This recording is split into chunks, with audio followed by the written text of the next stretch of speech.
Hello दोस्तों, इस video में देखोगे आप क्वेश्चन नंबर 4 का थर्ड एंड फोर्थ पार्ट। तो इसमें भी हमने वही करना है जो हमने प्रीवियस वीडियो में करा है। पहले कंसिस्टेंट और इनकंसिस्टेंट चेक करना है एंड देन उसके बाद अगर कंसिस्टेंट केस आता है तो ग्राफिकली सॉल्व करना है, पॉइंट्स निकालने, ग्राफ खींचना है एंड उसके बाद सोल्यूशन देखना है। इनफाइनाइट मेनी सोल्यूशन है, ओनली वन सोल्यूशन है कि नो सोल्यूशन है, वो चेक करना है हमने अपने वीडियो में। तो हमारा क्वेश्चन फोर्थ का थर्ड पार्ट आ जाता है अटेम्प्ट होने के लिए। थर्ड पार्ट में हम जब देखते हैं तो इक्वेशन बेसिक फॉर्म में हो या ना हो, रेशो फाइंड आउट करने के लिए आपको ज्यादा कॉम्प्लिकेटेड करने की जरूरत नहीं है। तो बस इक्वेशन फर्स्ट यही करो इसको और इक्वेशन सेकंड यही करो। तो जब हम देखते हैं ए वन क्या दिख रहा है आपको 2, बी1 क्या दिख रहा है आपको 1 और सी1 आपको दिख रहा है -6। चाहे वो इस साइड हो चाहे इस साइड हो, इस पे इंपैक्ट नहीं जाता। अगर इस साइड होगा तो दोनों ही एक साइड होने चाहिए, मतलब दोनों ही हमारे राइट हैंड साइड होने चाहिए सी वाली वैल्यू। अगर दोनों लेफ्ट हैंड साइड है तो और ज्यादा बेटर। फिर हमारा आता है A2 बराबर हो गया हमारा 4, B2 हो गया हमारा -2 एंड C2 हो गया हमारा -4। जब इसको सॉल्व करते हैं A1 अपॉन A2 जब फाइंड आउट करते हैं तो क्या आता है हमारे पास 2/4, तो फाइनल आंसर 1/2 ये आ चुका है हमारे पास। B1 अपॉन B2 लाते हैं, B1 अपॉन B2 लाते हैं, B1 अपॉन B2 जब लाते हैं हम क्या था हमारा B1 1 अपॉन हमारा आ जाता है। एक बार चेक, ये शायद सिंबल का मिस्टेक कहीं ना कहीं, इक्वेशन चेक करनी पड़ेगी जहां तक मेरे को उम्मीद है प्लस है, करेक्ट है वैसे तो ओके है हमारा। तो हमारा एक बार कहीं ना कहीं इसका चलो सही है बिल्कुल कैसे हमारे पास। तो हमारे पास क्या आता है ध्यान से देखना, ये हम सिंबल चेक कर रहे थे और कुछ ज्यादा नहीं है। तो हमारे पास आ रहा है 1/-2। तो हम क्या देखते हैं ये 1/2 है बट ये 1/-2 है। तो हम क्या फाइंड आउट पाते हैं, हम C1 की तरफ बढ़ेंगे नहीं। तो हमने देखा है A1/A2 not equal to B1/B2। मैंने क्या बोला A1/A2 बराबर B1/B2 not equal to C1/C2 आता है तो तब जाके इनकंसिस्टेंट होगा। फिलहाल तो ये कंसिस्टेंट बन गया। Pairs of equations are consistent. अगर कंसिस्टेंट निकल चुका है तो ग्राफिकली सॉल्व करो तो करना पड़ेगा। फ्रॉम इक्वेशन फर्स्ट लिखनी पड़ेगी, इसी की फ्रॉम इक्वेशन फर्स्ट टेबल बनानी पड़ेगी x और y।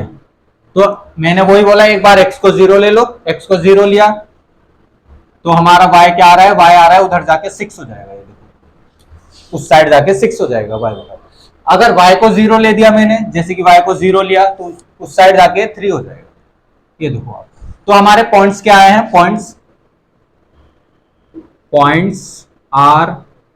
Point are 0,6 and 3,0। ये हमारे पास पॉइंट्स आए। इक्वेशन सेकंड की तरफ बढ़ेंगे, ग्राफ खींचने के लिए करना पड़ता है फ्रॉम इक्वेशन सेकंड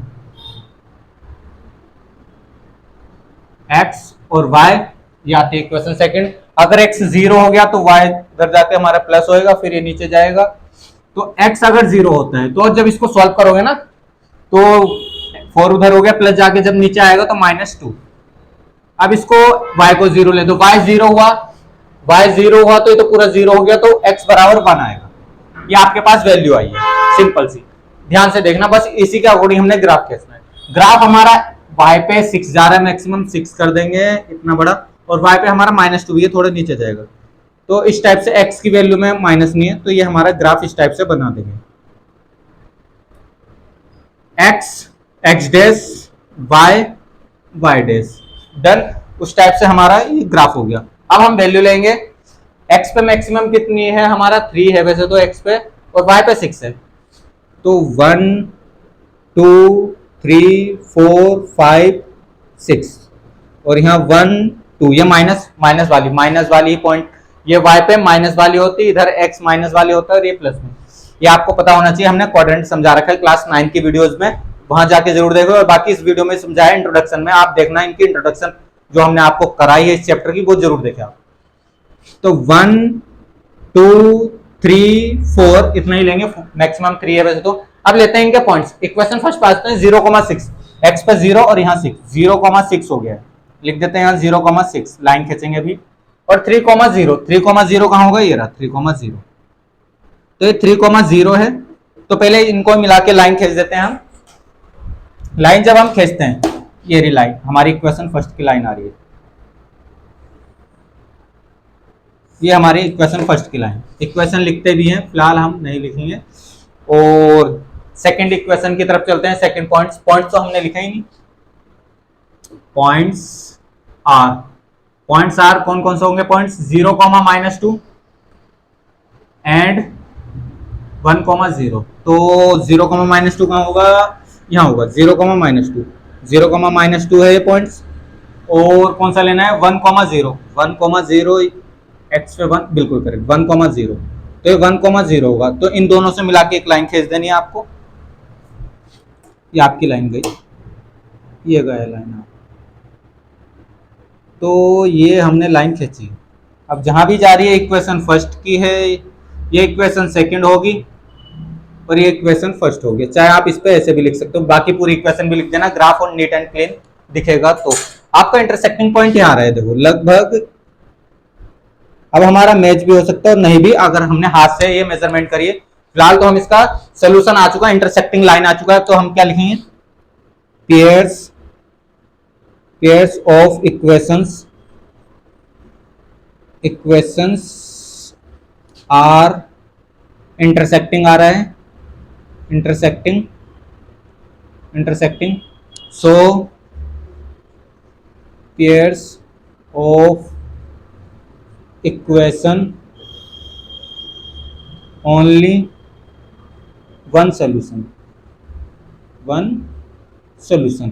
तो हमारा वन सोल्यूशन हो गया। क्या हो गया? x, y इज टू क्या हो जाएगा? 2, 2। देखो 2, 2 पे इंटरसेक्ट कर रहा है। तो ये इंटरसेक्टिंग पॉइंट वाला 2, 2 आ रहा है।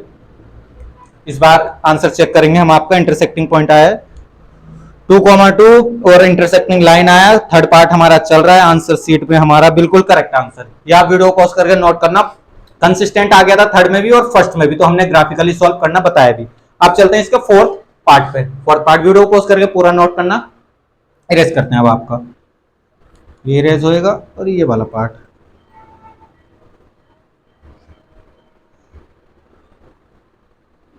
अब आता है फोर्थ पार्ट आपका। फोर्थ पार्ट देखना। अब आप फोर्थ पार्ट में कंसिस्टेंट आता है कि इनकंसिस्टेंट, वीडियो पॉज करके पूरा नोट करना। फोर्थ पार्ट के लिए आप जब करोगे सॉल्व, तो पहले तो A1 A2 equation first and equation second.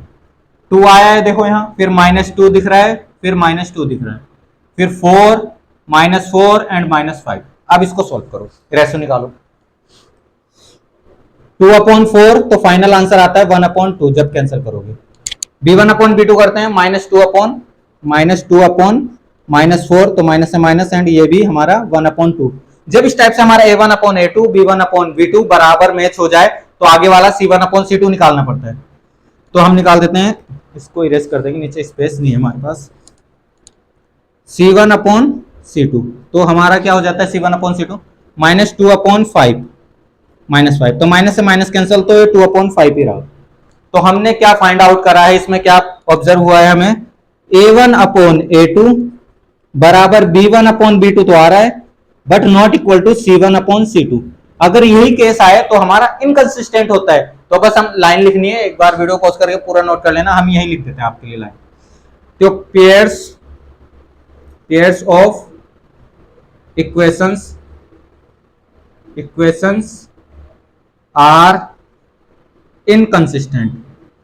Inconsistent. बस एक ही केस है जिसमें इनकंसिस्टेंट शो होता है, ये वाला केस। A1/A2 बराबर B1/B2 not equal to C1/C2। अगर ये केस है तो इनकंसिस्टेंट, और क्वेश्चन बोला था अगर कंसिस्टेंट है तो ग्राफिकली सॉल्व करो, अगर इनकंसिस्टेंट है बस चेक करना है कंसिस्टेंट और इनकंसिस्टेंट। कंसिस्टेंट को आगे बढ़ाना था ग्राफिकली सोल्यूशन के साथ।